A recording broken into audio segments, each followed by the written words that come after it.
Bienvenidos a todos y a todas al tercer festival de Dando Vida a la Muerte 2022. En el cuarto día, 1 de noviembre, un día muy especial en muchos lugares, en muchos sitios del mundo.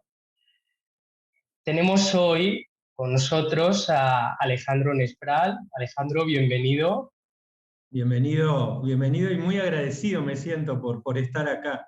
Gracias por este espacio y por la posibilidad de compartir. Muy emocionados de tenerte.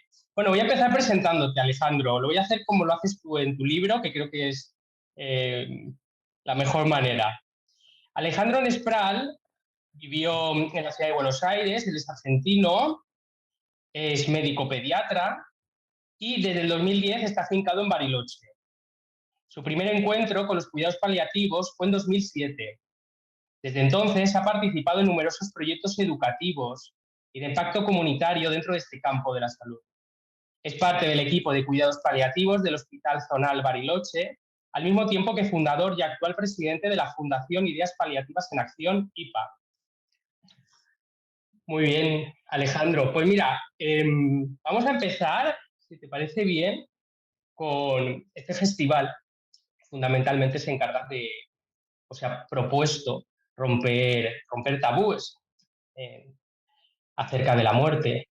Y si hay algún tabú entre los tabúes es la muerte infantil. Alejandro, cuéntanos un poco cómo es vivir con la muerte infantil y todo lo que conlleva.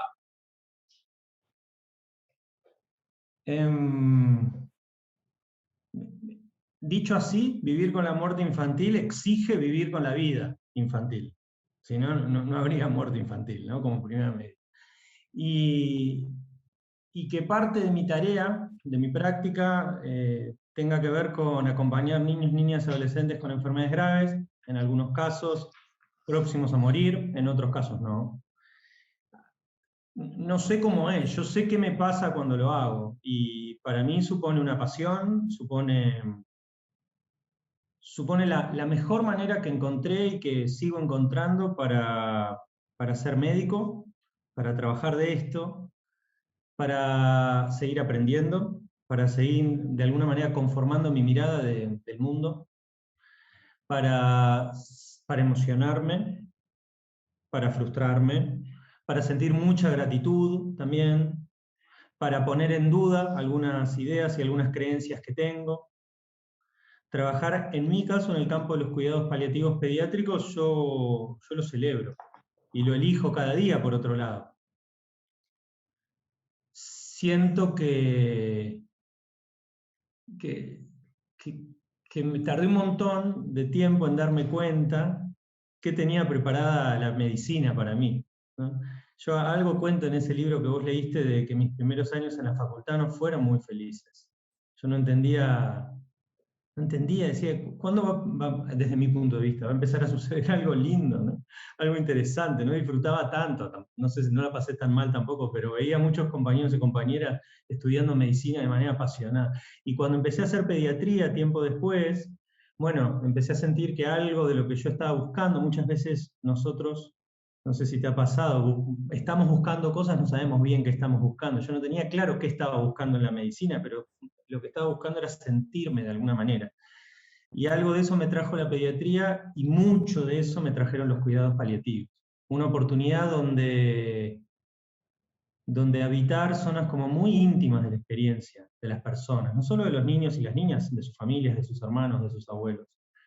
No sé si con esto contesto tu pregunta, pero algo de todo esto que estoy diciendo es lo que significa para mí trabajar en el campo de los cuidados paliativos pediátricos. La verdad es que sí que encuentro esa conexión, ¿no? Un poco entre los 10 café o las experiencias que tú narras en tu libro, Morir duele, que sobre todo al final lo que haces es convivir con ellos. Es vivir, formas parte de la vida de todos ellos, de su aspecto más íntimo, de sus confesiones, que aunque haga muy poco tiempo que hablas o que compartes tiempo con ellos, inmediatamente os sentís unidos, os sentís que hay lazos, que hay Y eso es tremendo, ¿no? Mira, vos decías recién unidos y a mí me venía con una palabra algo cercana a estar unidos, que es la idea de estar integrada. Mm, Hace ya varios años creo que participar en el campo de los cuidados paliativos y vivir, además, porque en estos últimos años no solamente hice prácticas desde la medicina, tuve como muchas señales en estos años de, por decirlo de alguna manera, de que la cosa era con la integración. No me sale muy técnico cómo decirlo, pero que la práctica de la medicina era integrando eso a mi vida. Después podemos intentar ver que no es que todo el tiempo estoy haciendo eso, pero que, que la vida a mí se me volvía más interesante integrándome, integrando áreas, integrando las emociones con el pensamiento, integrando lo técnico con lo, no es lo contrario, pero con lo espiritual, lo tangible con lo intangible, integrando, por ejemplo, la literatura a la práctica médica. Yo, en mi caso, hace mucho tiempo que cuando escribo algo, una historia, un relato, un cuento, como los que vos tuviste oportunidad de leer, o algo más parecido a una columna de opinión, yo siento que estoy trabajando de médico. En ese momento, es la medicina la que me habita. Cuando me tocó, y espero cuando me toque acompañar niños y niñas con enfermedades graves, o adultos con enfermedades graves, porque también participo de los cuidados paliativos de adultos, no concibo otra manera que no sea integrándome. No es que yo formo parte de la familia, pero integrando lo que a mí me pasa en la escena, integrando lo que le pasa a esos padres, esas madres, ese padre, lo que le pasa al niño, integrando la vida a la muerte. Sé que por ahí es algo abstracto lo que estoy intentando decir, pero no me sale de una mejor manera. Eh, Me parece que hay muchas eh, ofertas, se me ocurre, como muchas energías en el mundo que lo que proponen es desintegrarnos. Hay muchas vocecitas que están diciendo que en la medida que no sientas tanto y que pienses mucho, quizás sea mejor desde las facultades. Bueno, sí, yo también soy producto de eso, pero algo de lo que vos decías me hace pensar como en la integración. Y los cuidados paliativos a mí me permiten eso. No digo que sea el único lugar posible donde hacerlo en el campo de la salud, pero sí estar entrelazados a lo que pasa. Me gusta más, así siendo autorreferencial, la versión de mí mismo cuando estoy integrado. Entonces, en esa integración, ahora que la mencionas a mí, así, se me ocurre el no concebir la muerte por enfermedad grave como un fracaso, sino en esa integración también como parte de la vida. Quiero referir, a veces a lo mejor la medicina ha entendido que la muerte por una enfermedad era un fracaso de la medicina, que no daba con lugar para curar, y si ahora me hablas de integración, se me ocurre al final aceptar que eso es una cuestión natural y que Sí, no también podría ser. quiero pensar como lo a veces necesitamos hacer generalizaciones para poder avanzar y hablar, pero también pensaba como en lo peligroso de pensar que la medicina solamente dice una cosa. Entiendo que tiene mucha fuerza la voz que piensa, que propone o que induce a pensar que la muerte es un fracaso, pero no sé si yo estoy sesgado por los grupos en los que participo o las redes, pero también veo un montón de personas, de colegas, de profesionales, de voluntarios, de personas, de familia, de pacientes, que no consideran que la muerte sea un fracaso. Y me pregunto si una manera de empezar a cambiar eso no es también iluminar o darle voz a todas y todos los que pensamos de que la muerte no es un fracaso, ¿no? Entiendo perfectamente lo que traes. Yo fui a una de las facultades más lindas, más grandes, más prestigiosas de toda la Argentina, y si creo que me quisieron inculcar un concepto, implícita o explícitamente, es el que vos dijiste recién.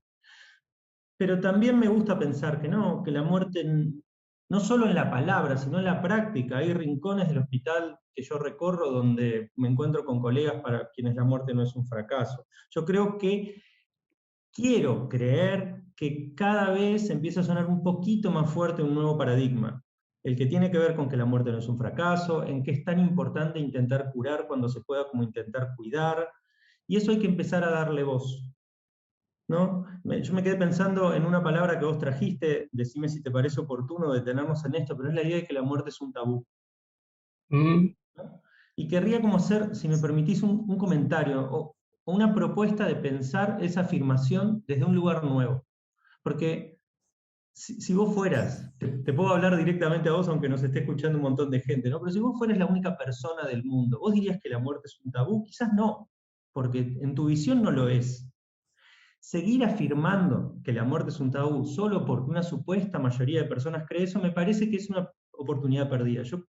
Yo creo que hay que empezar a decir que la muerte no es un tabú. Y tengo algunos elementos para decir. Hace poco, en el equipo de trabajo, en la fundación donde yo trabajo, uno de mis compañeros es antropólogo, y en una de las reuniones de trabajo, estábamos planificando un taller o algo, él dijo, la muerte no es un tabú. Y lo dijo muy en serio.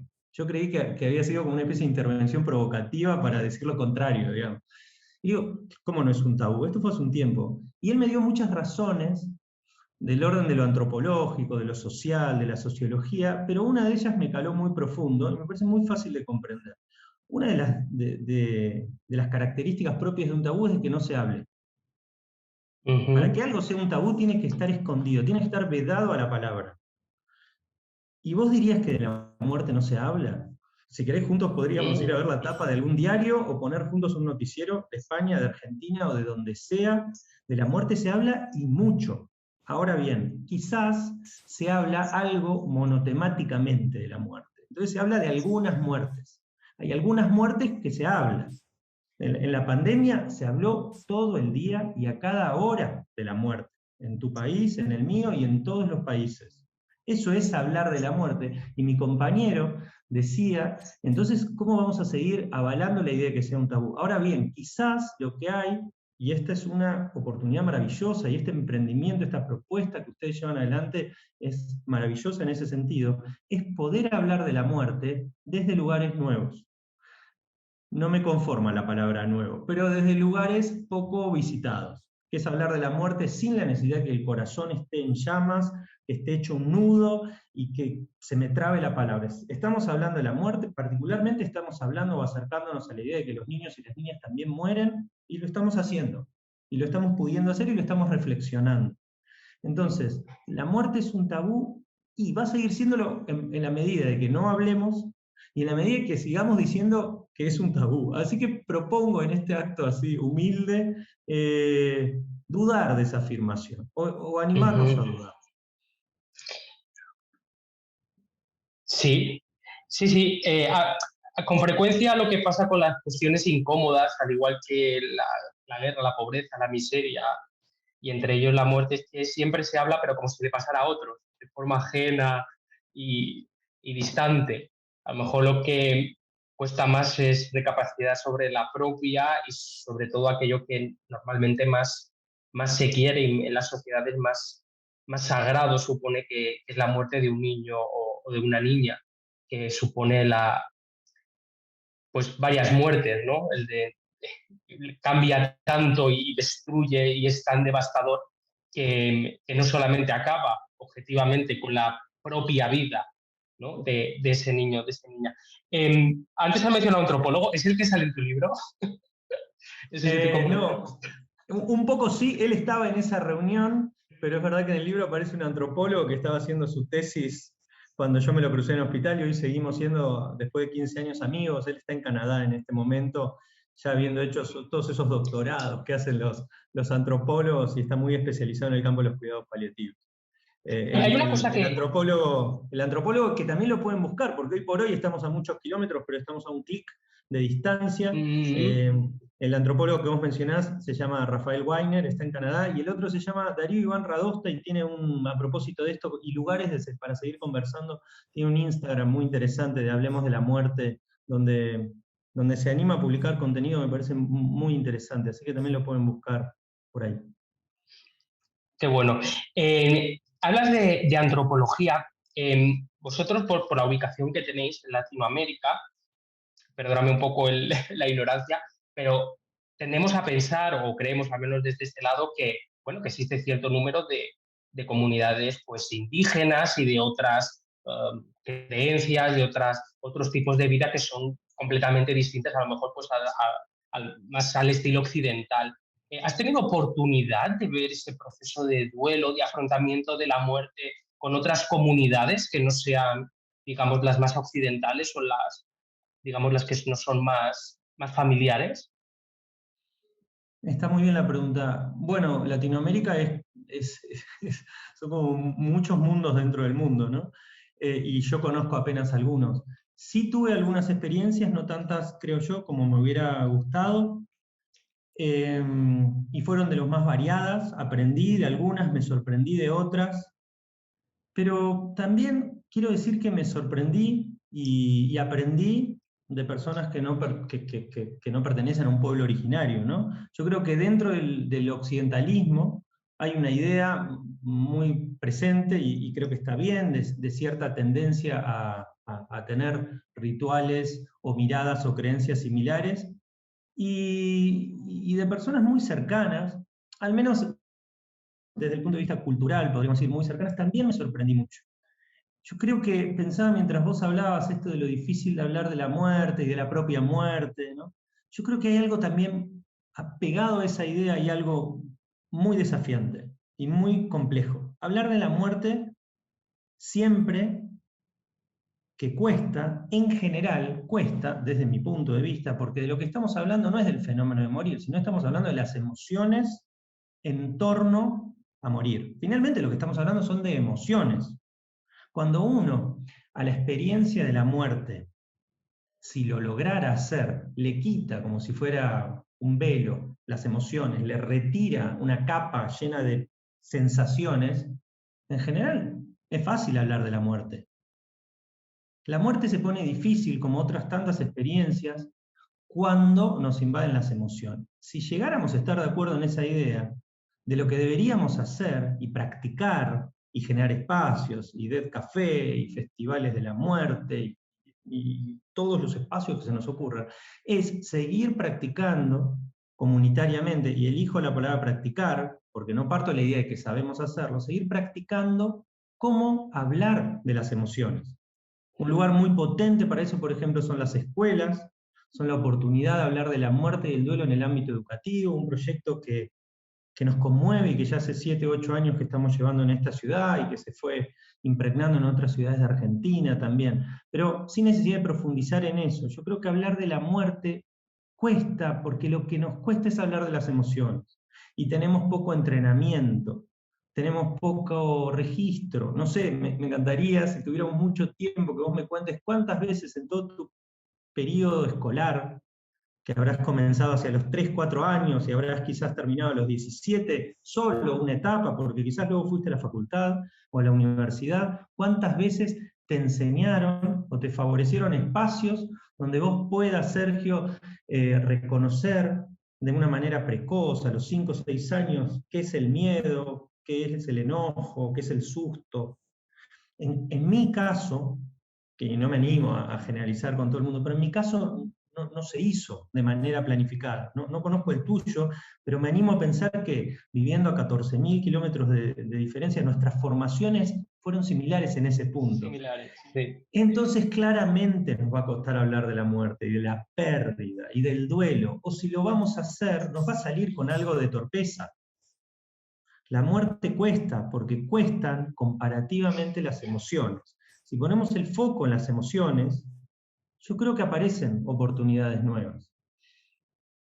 ¿Y tú qué pasas tanto tiempo con los niños y con las niñas?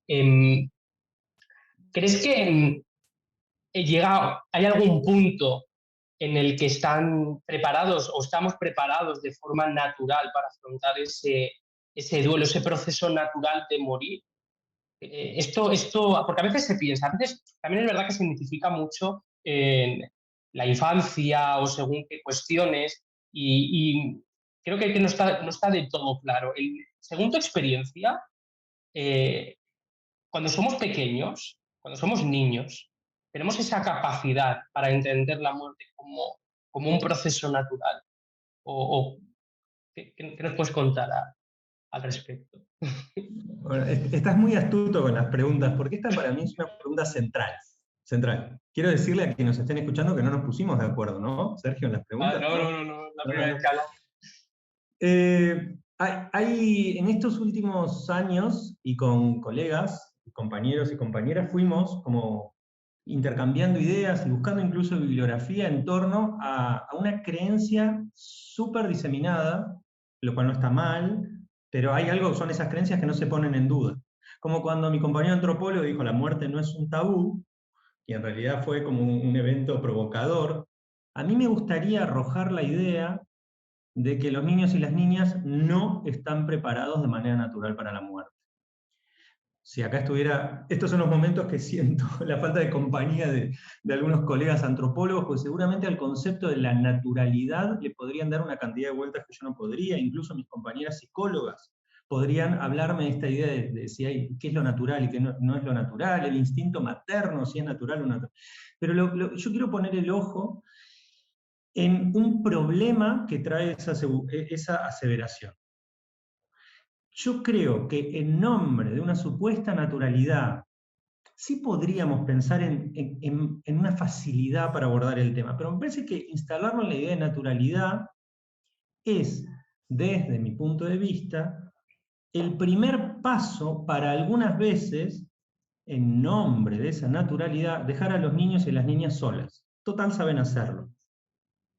Si algo a vos, Sergio, te resulta natural, no me voy a preocupar mucho, porque a vos te sale, porque pareciera que es innato, pareciera que está presente en vos. Y yo creo que en nombre de esa naturalidad, muchas veces no se les explica, no se les provoca, no se los acerca a la idea de muerte, porque la comprenden. Yo, sin hacer de esto ninguna fábula conspirativa, me permito pensar con algo de ironía, que es como una especie de pacto que sin darnos cuenta estamos revalidando los y las adultas. ¿No? Si vos y yo, Sergio, tenemos un niño a cargo, porque somos docentes, porque criamos, porque somos hermanos y tenemos un sobrino, si vos y yo en algún momento llegamos a estar de acuerdo de que nuestro sobrino, por ejemplo, entiende la muerte a sus 4 años de manera natural, una parte nuestra se va a relajar. No sé si me seguís con la idea. Probablemente sí quiero nombrar la parte de que tienen una facilidad, porque se aproximan, desde mi punto de vista, a la idea de muerte con herramientas que aparentemente le vuelven el camino más fácil, porque se aproximan desde lo lúdico, desde el juego, se aproximan desde la imaginación, y quiero pensar, o estoy bastante cerca de la idea de que muchos condicionamientos culturales que vamos desarrollando a través del tiempo todavía no se produjeron en las primeras infancias. De ahí a asignarles la idea de que lo hacen de manera natural, yo sería muy cauto, muy, pero muy cauto. Claro, lo que interpreto es que de alguna forma sí existe esa, o podría existir esa adaptación, ¿no? Que muchas veces los niños pequeños tienen a situaciones muy complejas, muy difíciles, lo estamos viendo con el tema de la guerra de Ucrania, muchos nenes que salen de su país corriendo y a los pocos días ya están empezando un colegio en un país distinto, están jugando, aparentemente tienen una gran adaptación, pero sí de lo que precisan son de herramientas que en este caso los adultos deberíamos de proveer o tendríamos que intentar investigar y adecuar, ¿no? Interpreto que te refieres a algo así. Sí, y sumado a eso, me gusta pensar que los niños y las niñas son sujetos de una cultura. En todo caso, están construyendo su enraizamiento, su pertenencia a esa cultura. Pero no existe un niño fuera de una unidad familiar, de cuidados, lo que sea en este sentido, pero no existe la niñez desprovista de adultos. Entonces, desde el momento que ya están en redes de afecto, en familias, en casas que los cuidan, en hogares, en la realidad que cada niño y cada niña esté, ya están recibiendo información cultural. Y recibir información cultural desde edades muy precoces es ya empezar a setear un paradigma de qué es la muerte, es empezar a tomar por válidas ciertas creencias.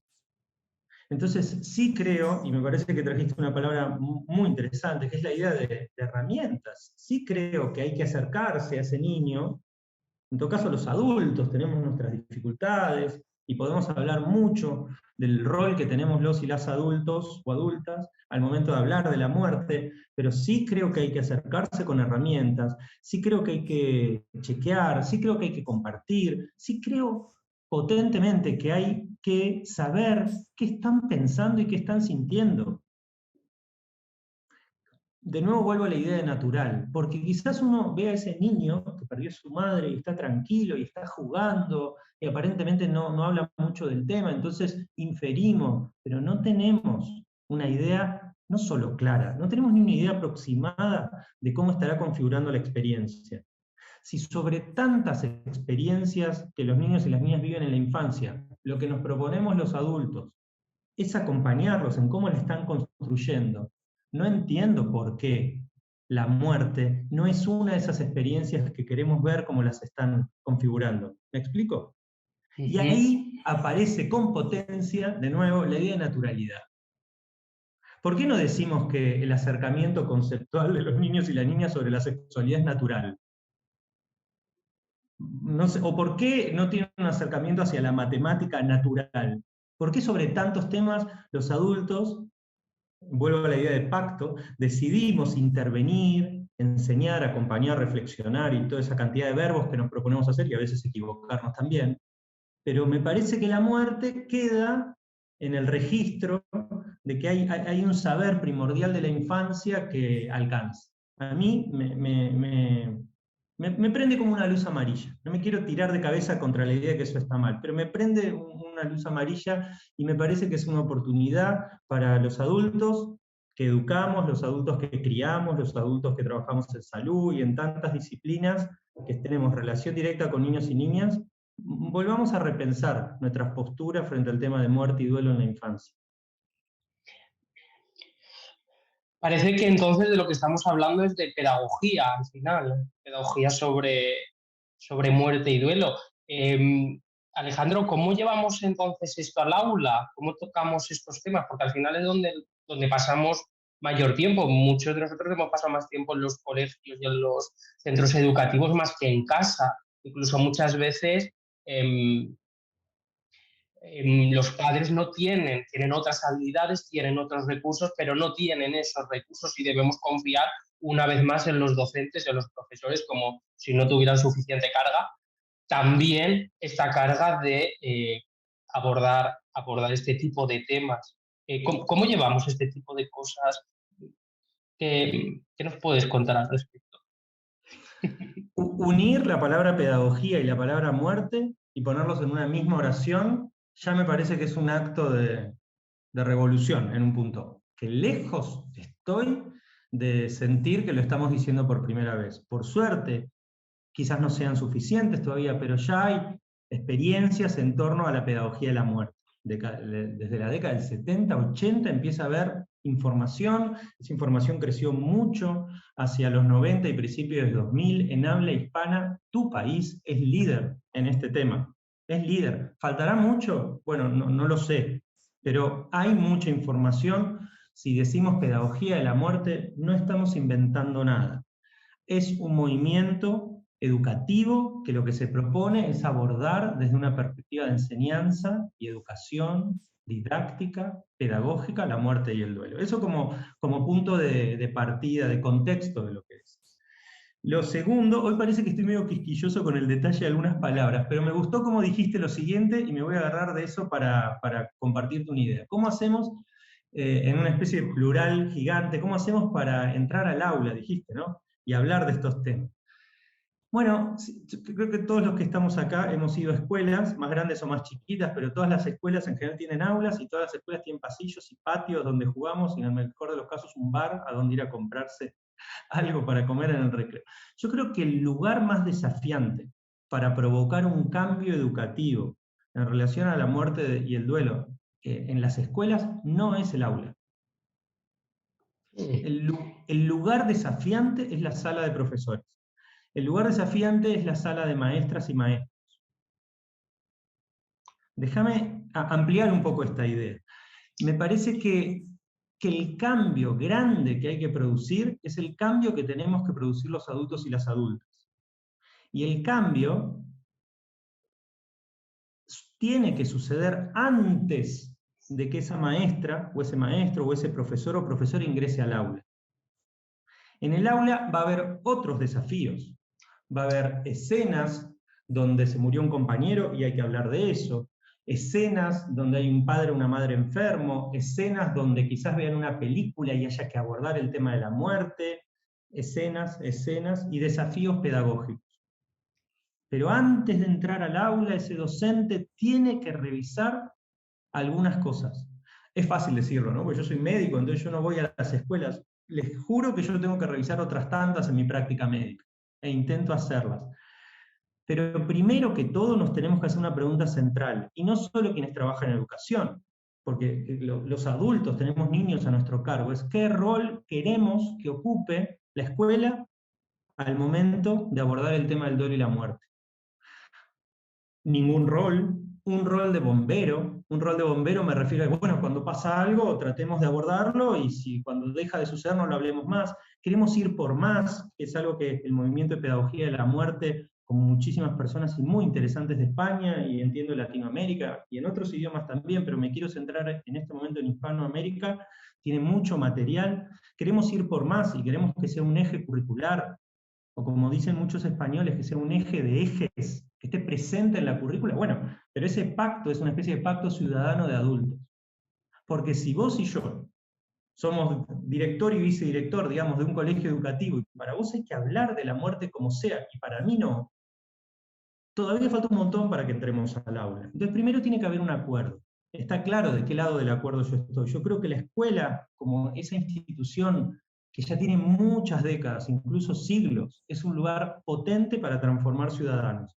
Y de tantos temas se habla y tantos temas se convocan a la escuela que todavía sigo sin entender por qué la muerte y el duelo no. En realidad un poco lo entiendo.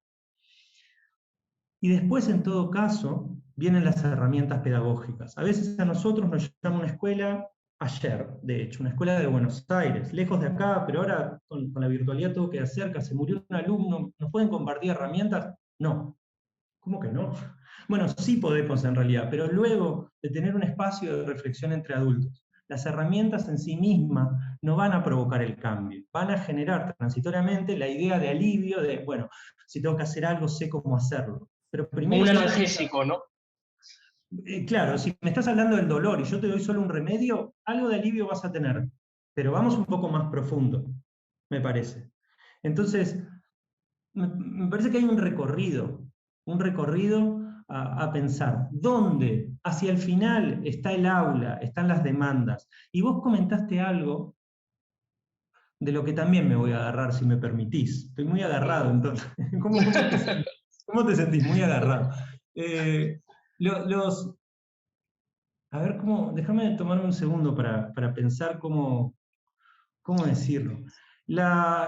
Vos dijiste algo así como, bueno, y esos docentes que tienen mucha carga y que no tienen, creo que lo dijiste más o menos así, no tienen herramientas, ¿no? ¿Puede ser? No tienen herramientas para hablar de la muerte y nosotros les pedimos que lo hagan. Duda.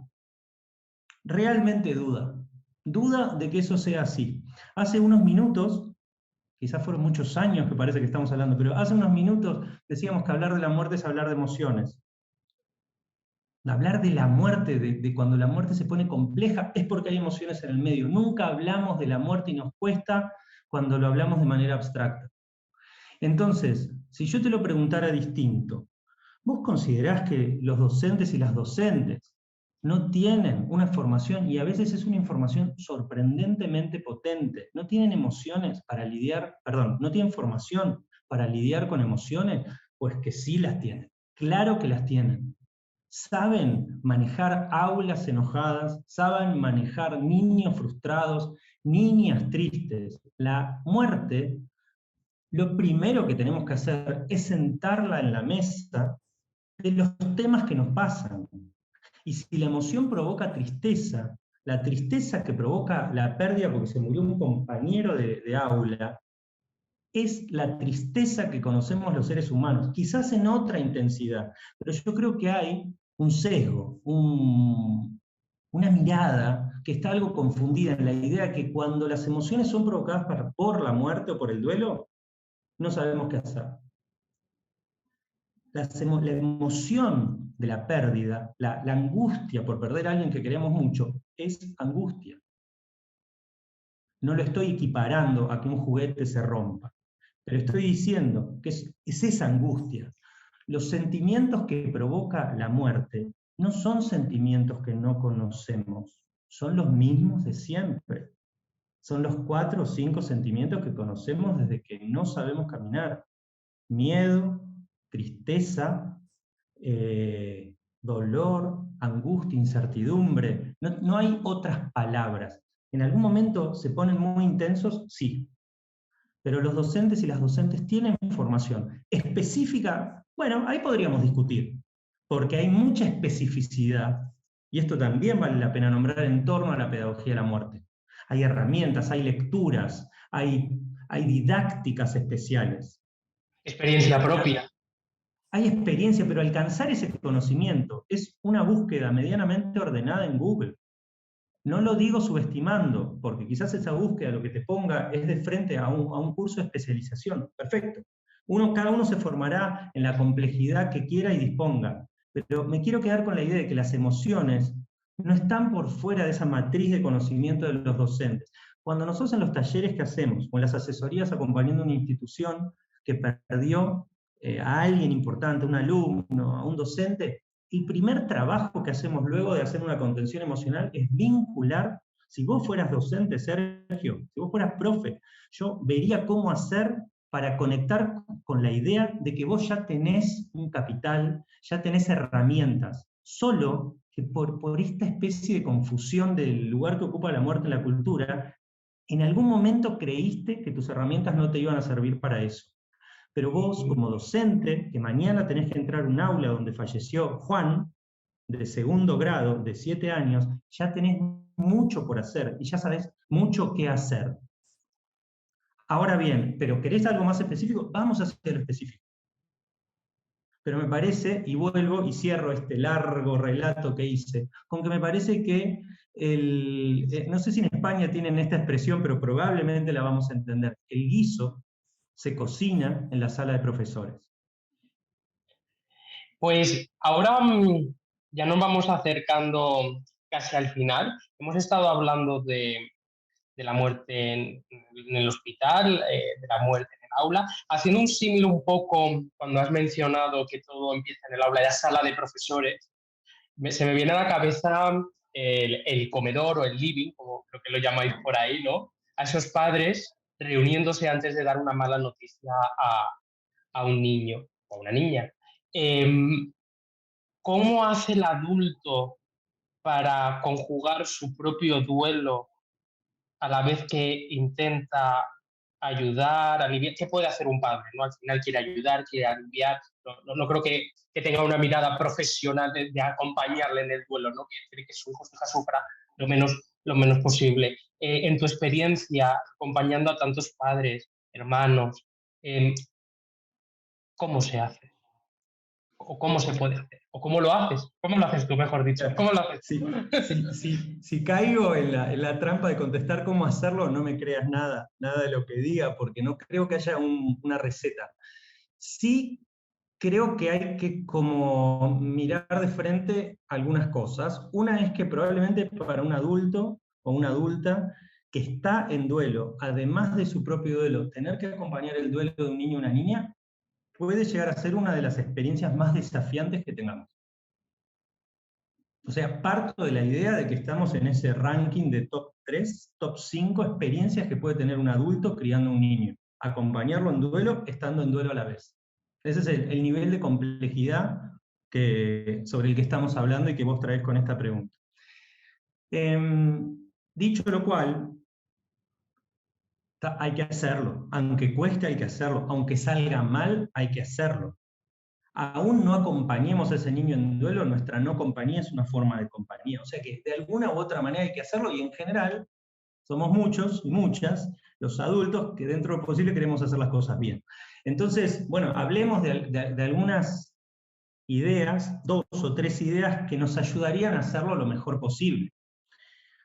Uno me parece que es que cuando se viene a veces los adultos y las adultas pensamos que se viene como una charla gigante, como vos dijiste algo del living, imaginaba un papá y una mamá tomando aire y tomando agua y tomando un whisky o una bebida que alivie lo que supondría caminar por el pasillo y entrar a la habitación de su hijo de 8 años para contarles que el abuelo...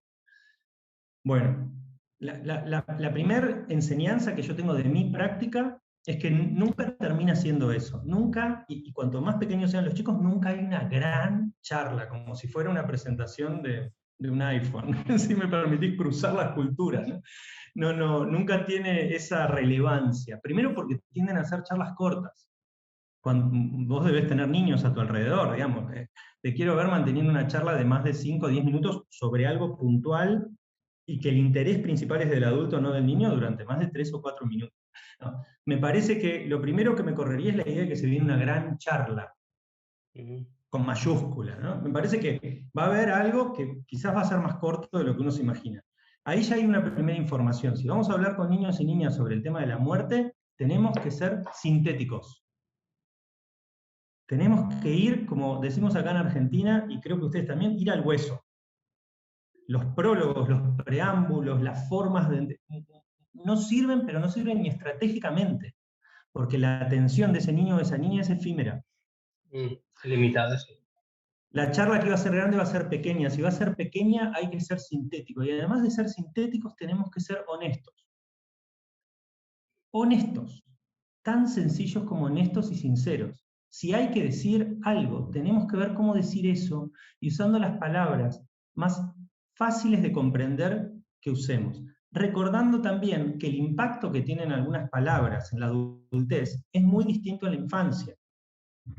A veces los adultos, siempre en el intento de cuidar a esos niños o esas niñas, evitamos decir algunas palabras, pero porque a priori esas palabras tienen mucha connotación, o mucho más sencillo, o mucho más carnal. Decir esas palabras nos angustian mucho. Pero yo te puedo asegurar, yo no sé, si yo te digo ahora que alguien muy querido tuyo murió, yo no sé exactamente qué emociones eso te produciría a vos, pero me puedo hacer una idea. Pero si yo te digo que le tenemos que decir a ese niño que está ahí de 4 años que su abuelo murió, no tenemos idea lo que eso puede significar para ese niño. Entonces, algo para dejar, siguiendo tu imagen del living, el pasillo y la habitación, algo que dejaría en el living es un poco de adultez. Hay que entrar a esa habitación, siguiendo la imagen propuesta, hay que entrar a esa habitación con ojos lo más de infancia que se pueda y tratar de hacer un ejercicio muy difícil, pero que siempre le proponemos a los padres y a las madres, que es tratar de mirar la vida durante un rato a través de los ojos de ese niño. ¿Qué estará mirando? ¿Qué estará entendiendo? En principio ve todo de 1 metro más abajo. Todo es distinto desde la infancia. No es ni mejor, ni peor, ni más natural, pero es distinto. Entonces yo creo que hay que ser sintéticos, hay que ser honestos. Y si se murió, se murió. No digo que haya que usar esa palabra, tampoco me quiero caer en la idea de no decir que, pero siempre tratando de acercar ideas que construyan libertad. A mí, que el abuelo se vaya al cielo o no se vaya al cielo en sí misma no me parece ni bien ni mal. Esa es mi postura sobre la clásica pregunta de, me parece que para algún niño esa idea puede generar apertura y libertad para seguir construyendo el mundo, y para otros niños va a ser una especie de cárcel conceptual y va a suceder esa anécdota que a todos nos da risa, pero un poco de incomodidad, de aquel niño que viajando en avión se puso a llorar desconsoladamente y la mamá le decía, ¿por qué llorás? ¿Tenés miedo que el avión se caiga? No, estoy muy triste porque no veo ninguna nube a dónde buscar al abuelo. Entonces, Pero lo toman como algo literal. A ese niño quizás esa imagen no le funcionó. Y después entrar a la habitación y no sentir que nosotros tenemos que informar. Y esta sería la última, al menos hoy, que se me ocurre. Si vamos a dialogar esa habitación, dialogar de a ratitos, en esos 3 o 4 minutos o 7, callémonos la boca y escuchemos. Quizás ya la saben la noticia, ya la intuyen, quizás les parece algo muy interesante lo que estamos contando y no es justo lo más interesante que nosotros creemos. Hay que poner a hablar a ese niño y a esa niña, preguntándole qué saben, qué entiende, y en el mejor de los casos, qué les gustaría que les digamos. Y salir de esa habitación, volver al living, terminar el whisky que tomamos unos minutos atrás, y creer y convencernos de que hicimos lo mejor que pudimos. Y que lo más probable es que dentro de 2 horas, cuando estemos cortando cebolla o papa para preparar la comida, ese niño va a venir y nos va a decir algo, que esté conectado con la charla, y ahí viene el momento más complicado. esa gran charla, en realidad suelen ser pedacitos de charlas, y muchos en los momentos que el adulto no está preparado. Pero si es el momento del niño de volver a hablar o retomar algo que se dijo en la charla, yo diría de dejar de cortar la cebolla para que no les pase esto que me pasó en el dedo a mí, mirar para abajo, quizás en todo caso ponerse en cuclillas si nos lo permiten las caderas y las rodillas, y seguir conversando. Wow, qué bueno. Es una pena, Alejandro, ya tenemos que ir acabando. Me quedaría contigo hablando 2 o 3 horas más. Yo No, creo no puedo que perder la oportunidad de decir que terminar una charla es una forma de acercarnos al final y es como una especie de metáfora de todo lo que estamos hablando. Así que sería un papelón de parte tuya y mía ponernos mal porque llega el final. no, será el principio. Yo creo que vamos a coincidir más. Vamos a seguir tejiendo red desde Argentina y España. Vamos a seguir en contacto. Muchísimas gracias por haber participado, por estar con nosotros, por compartir tu experiencia y todo lo que has ido aprendiendo para que también podamos, con esta especie de mente colectiva, ¿verdad? Porque no nos da tiempo de vivir tantas cosas, necesitamos ir aprendiendo de los aciertos y errores de los demás. Y bueno, recordar a todos los que nos estáis viendo que podemos encontrar a Alejandro en la Fundación IPA en Instagram. No sé si tienes más redes, Facebook y demás. Yo lo sigo en Instagram. El que busca encuentra, El nos que vamos busca a encontrar encuentra, creo ¿verdad? que con facilidad. Sí. Y bueno, también no olvidéis que a las 8 comienza nuestra mesa redonda con 2 invitados de excepción, Jordi Miralles de Funeral Natural y Vera Santos del Instituto Regenerar. ¿Vale? Nos vemos muy pronto. Nos puedes encontrar en Dando Vida a la Muerte, tanto en Instagram como en Facebook. Y recuerda que somos una entidad sin ánimo de lucros y que puedes donar siguiendo el enlace de la información que hay aquí abajo. Muchas gracias a todos y a todas y nos vemos muy pronto. Gracias a ustedes por el espacio. Y ojalá el próximo encuentro sea o en el país de ustedes o en el mío.